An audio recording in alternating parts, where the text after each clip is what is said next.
Agora, eu quero ir com calma aqui. É, eu vou ler algo bem interessante para vocês. E se você tiver esta mensagem, uma mensagem chamada Amor Divino?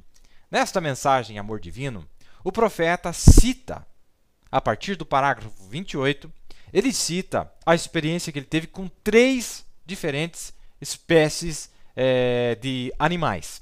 Primeiro ele fala, na verdade, ele fala do touro, depois ele fala da experiência que ele teve com as abelhas e depois ele fala da experiência com a gambá. São 3 experiências que ele teve com a natureza e vocês conhecem as demais. Mas eu vou pegar essa que está falando dos animais, está falando dos pequenos insetos como as abelhas e depois ele fala até dos mosquitos. Quando ele estava lá, quando os esquilos foram criados, que até os mosquitos não lhe picavam. Vocês lembram dessa experiência? Está lá, está na mensagem, está tudo lá, para nós vermos o que significa isso. Isso foi uma pequena demonstração, como nós vimos no programa passado, que Deus, para poder dar para nós uma pequena noção do que vai ser, ele teve que preparar um homem, ele teve que preparar um profeta. E eu vejo que a nossa, muitas vezes, falta de reconhecimento da nossa condição deteriorada, a nossa condição tão miserável. E eu estou dizendo isso, irmão, mesmo que você considere que você é nascido de novo, essa carcaça não presta. Nós estamos dentro de corpos literalmente imundos, sujos. Você, eu fui santificado, não. Esse corpo não, o profeta chega a dizer que ele não é amigável ao Espírito Santo. Ele é contrário, é de uma natureza perversa. E se você der vazão para esse corpo, as piores coisas vão acontecer, ainda que você seja uma boa pessoa. Me lembro agora de Eliseu, um homem cheio do Espírito Santo, um homem que foi um grande personagem na Bíblia, mas quando ele entrou um pouquinho na carne, ele causou a destruição e a morte de 42 crianças.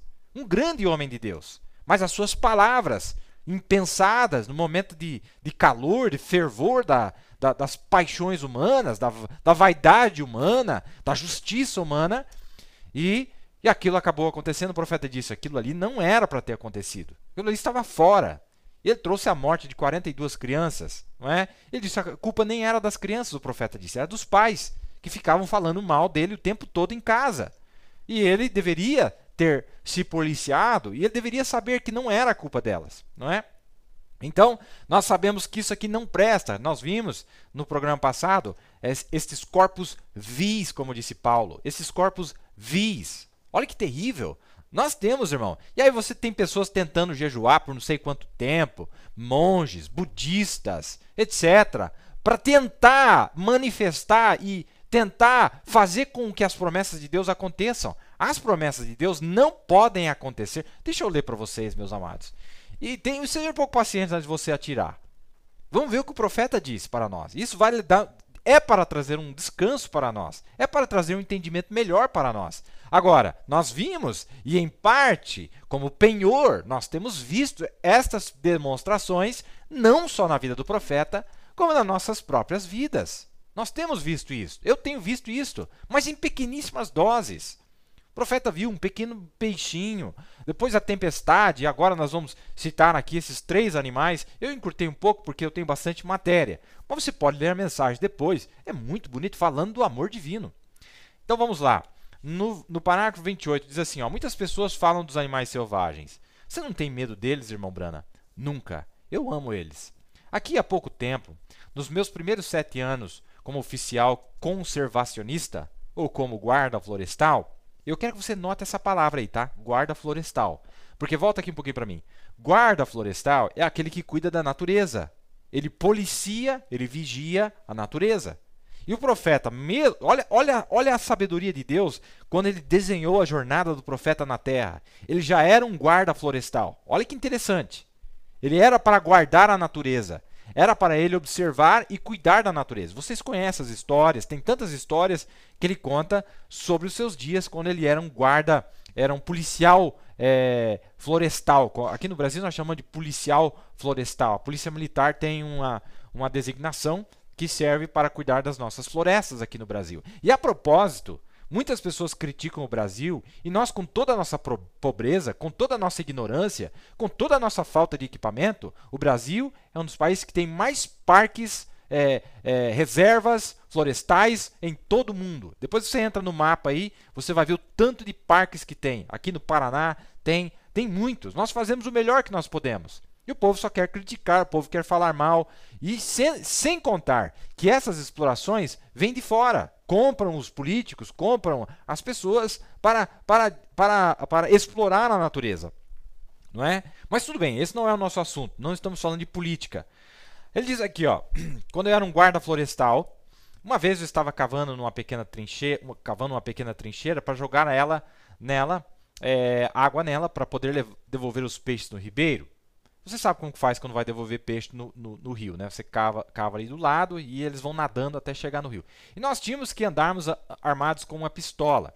E quando eu fui passar por um certo potreiro, tinha um homem que eu conhecia lá que estava doente. Eu já era ministro naquele tempo. E eu estava indo visitar este ministro, este homem, para olhar por ele. E a caminho de lá, eu tirei a arma e guardei ela no carro e tranquei as portas e me fui pelo potreiro, que dava pouco mais de 1 quilômetro. E eu me esqueci que naquele potreiro havia um touro assassino que tinha acabado de matar um homem de cor lá, na fazenda Brooks. E eles tinham vendido ele para o Sr. Guernsey, no pasto lá. Ele era um touro famoso, ele era de raça, mas era assassino. Eu estava passando pelo pasto, cantando, e cheguei perto de um monte de moitas e, de repente, do meio daquelas moitas, surge este enorme touro assassino. Ele olhou bem para mim, e qual foi a minha primeira reação? Eu procurei pela arma para lhe matar. Eu estava sem arma. Eu procurei pela cerca que estava a uns 270 metros de mim. Não tinha árvores, não tinha para onde ir. Era só ficar ali e esperar pela morte. Então eu disse, Pai Celestial, suponho que este seja o meu fim. E eu fico feliz que eu estava desarmado lá. Eu teria matado o touro ali mesmo e teria pago por ele, para o dono, né? Mas eu fiquei parado e olhei para o animal. Ele se afastou, deu uma fungada, bateu com os chifres no chão, torcia o rabo. Sabia que ele viria. Fiquei parado e olhei para ele por um momento. E algo aconteceu. De uma forma ou outra, agora isso pode soar como tolice, mas todo o meu medo se foi. Quando o amor entrou, o medo se foi. E eu pensei a mesma coisa que pensei acerca das abelhas. Olha como ele associou os dois eventos. Eu pensei, voltou aquilo de novo. Porque quando ele teve a experiência com as abelhas, ele disse que foi algo que veio sobre ele e depois foi embora. Apenas uma pequena demonstração. E eu lhe disse, aquele que te criou, sou servo dele. Estou a caminho de orar por um de seus filhos que está doente. Me desculpe por ter te incomodado, mas no nome de Jesus Cristo, vá deitar, e eu não vou mais te incomodar. E o touro acenou seus chifres 2 ou 3 vezes no chão, e lá veio ele. Mas eu não estava mais com medo dele, assim como não estou agora. Algo aconteceu. Agora, isto soa como que algo para risos, mas não é para este propósito. Não é uma piada, pois este púlpito sagrado não é lugar para piada e mau comportamento. É o lugar do Evangelho. E o touro, eu o amei e eu lamentei por ter lhe perturbado. E ele correu direto para mim até cerca de 3 metros de distância e parou com sua pata esticada. Ele olhou para a direita e para a esquerda com aparência de esgotado. Ele virou para trás e se foi para lá, se deitou. E eu passei caminhando a distância de 1,5 metro dele. E ele nem se moveu. O que foi isto? É o amor. Irmão, não importa o tanto que tentamos blefar. Nós somos negativos sem o amor. É verdade. Deixa eu fazer um pequeno comentário, meus amados. E nós todos somos culpados disso. Tem erro de todos os lados. É enfiando a faca aqui, o outro enfia a faca lá, o outro enfia a faca lá e o outro se esfaqueando. Nós vemos esse autoflagelação entre o chamado povo de Deus. Não é verdade? E nós tentamos blefar, fazer de conta e prega sobre amor divino, etc. Mas não tem lá. Está faltando. Faltando combustível. Mas o profeta, através da soberania de Deus, foi manifestado a manifestação de um Filho de Deus parcialmente, um pequeno penhor, uma pequena entrada, para mostrar que algo estava vindo. Não é? E para pular um pouquinho aqui, no parágrafo 38, aí ele fala do touro, fala das abelhas e fala da gambá. Eu pulei para o final. Você pode ler lá na íntegra. A voz disse, eu enviei ela à tua porta, e ela tem esperado por 24 horas pela vez dela para ser orado por ela, e tu não disseste nada. Volta aqui um pouquinho para mim. Você quer saber o que é a adoção? Você quer saber o que vai ser um filho adotado? Olha as experiências que o profeta teve. Tendo apenas um pequeno penhor, apenas um tira-gosto. Você quer saber como que o milênio vai ser? Você quer ter uma ideia como é que vai ser no milênio? Como as coisas serão no milênio? Veja essa experiência da gambá. Ele está colocando todo junto essas experiências. Olha lá, ó. Eu enviei ela à tua porta. Ela tem esperado por 24 horas pela vez dela para ser orado por ela. E tu não disseste nada. Eu disse, bem, eu não... Eu disse, com quem que eu estou falando? Eu disse, será que eu estou fora de mim? O que aconteceu? Com quem eu estava falando? Eu pensei, deve ter sido Deus. Eu pensei, Deus se importaria com este animal? Eu sabia que ele enviava pessoas, mas então eu me lembrei que ele disse que nem sequer um pardal pode cair no chão sem que teu Pai Celeste saiba. E eu sei que ele também falou através de uma mula, um homem uma vez, e muitas coisas na Bíblia. Olha, irmão, olha que coisa interessantíssima. Deus guiou, como Deus guiava os animais a Noé, para a salvação. E eles entraram dentro de uma arca e foram seguros. Veja as experiências do profeta aqui. E aquilo veio sobre o profeta. Em outro lugar ele disse, mas aquilo saiu de mim, aquilo não ficou. E ele disse, não foi. Olha, irmão, nós nunca vamos produzir a manifestação dos filhos de Deus através de jejum, através de oração, através de estudo, através disso, daquilo. É a soberania de Deus. É Deus que ativa isso na sua vida. Não tem o que fazer.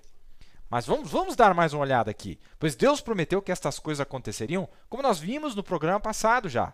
E o profeta disse, nós temos o penhor. Ele disse, olha, a plena adoção virá com os nossos corpos. E olha, deixa eu voltar a falar para vocês, quando Deus deu uma demonstração de seu filho plenamente adotado, ele transfigurou-se e estava em um estado glorificado. Olha que interessante. Para Jesus estar em um pleno estado de adoção, ele estava em um estado glorificado. Olha que interessante, presta bem atenção. Mateus capítulo 17. Plena adoção, ele estava em um estado glorificado. Vamos com calma aqui. Nós temos bastante matéria e vocês vão gostar, não é? Vocês vão gostar. Agora, na mensagem E Não Sabes, esta mensagem ela é uma mensagem que eu considero uma mensagem bem diferente, uma mensagem que me chama muita atenção. Eu gosto muito dessa mensagem. E não sabes, não é? Ele conta do sonho, aqueles sonhos que os irmãos tiveram, não é? Os sonhos que os irmãos tiveram. Eu vou mostrar aqui para vocês. Leia aí comigo. Disse, eu vi aquilo vindo e eu observei aquilo. E sabe o que era? O irmão contando o sonho que ele teve. Era um homem montado num cavalo. E disse, ele estava vindo na velocidade da luz. Disse, eu vi que ele iria descer na minha frente. Eu parei meu carro, saí para fora. E quando eu fiz isso, o cavalo estava no meio da estrada. Um grande cavalo militar caminhando empinado. Esta é a palavra, claro, vocês sabem. Caminhando empinado. Ele disse, tinha um homem assentado nele. E ele estava vestido com vestimentas ocidentais. Era uma pessoa do mundo nosso, não é? Não era lá do mundo dos muçulmanos, dos judeus. Era do nosso lado aqui. Não era um cowboy, mas parecia como um chefe sobre os guardas florestais ou algo. Olha que interessante, irmão. Era alguém que se parecia como um chefe sobre os guardas, os demais guardas da floresta, os demais vigias da floresta, para salvaguardar a natureza, ou algo, ou para dominar a natureza, ou para ter supremo controle sobre a natureza. Vejam, com toda a sua autoridade de chefe, aí ele diz do oeste, os índios sobre os índios, porque o outro irmão teve um sonho também, do qual eu vou falar daqui a pouco, que ele viu um indígena, um chefe indígena, e esse, ao invés de ver um chefe indígena, ele viu um guarda florestal, que cuida da natureza, que tem poder sobre a natureza. E os guardas florestais sobre, não é? Quer dizer, aquele vestido como chefe sobre os demais guardas florestais. Está vendo? Muito bem. A gente já vai voltar aqui. Agora,